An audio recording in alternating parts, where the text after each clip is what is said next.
Kathy, Natalie here. I just wanted to give you a quick response to your response to my video. You had mentioned in your response that you kindly disagree with my observation that the counselor in the case that I mentioned was out for personal gain, or that in general, when counselors violate that line of having a sexual relationship with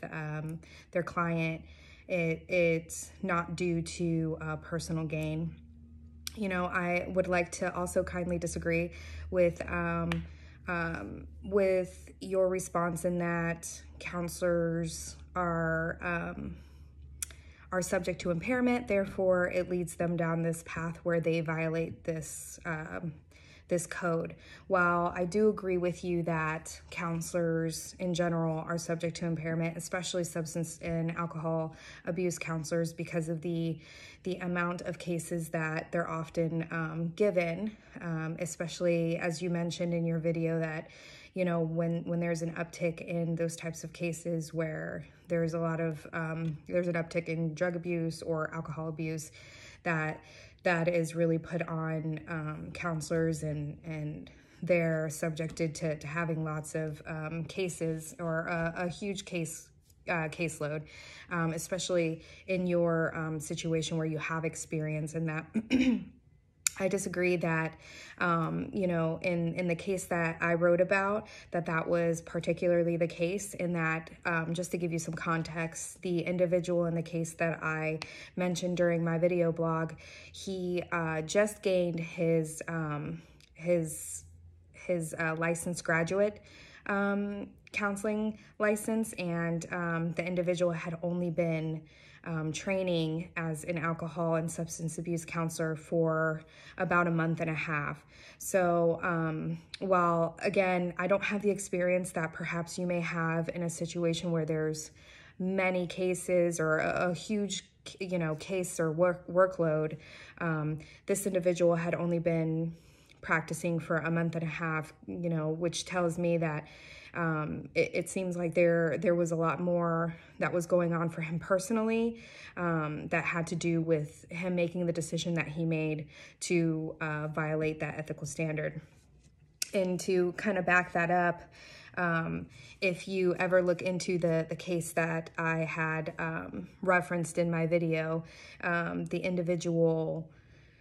basically was questioned by the Maryland Board of Professional Counselors, and he did not have very intelligent responses as it pertained to him, you know, understanding that he violated those ethical boundaries with his client. Furthermore, I did some research, and I found this article on Counseling Today that talks about when counselors violate that ethical standard, what is actually going on. And this response is from the previous co-chair of the ACA Ethics Committee, Mr. Gary Goodnow, and he's also a professor of counselor education at Plymouth State University, where he says that boundary violations are rarely the result of counselors being unfamiliar with the ethical standards. He says he thinks it has to do with unmet needs that counselors have as human beings that cause them to behave in ways in which they meet their needs at the expense of others, which means that he was using his position for that personal gain, which is basically what I said in my video. And I think that this just happens to hold true. I can see how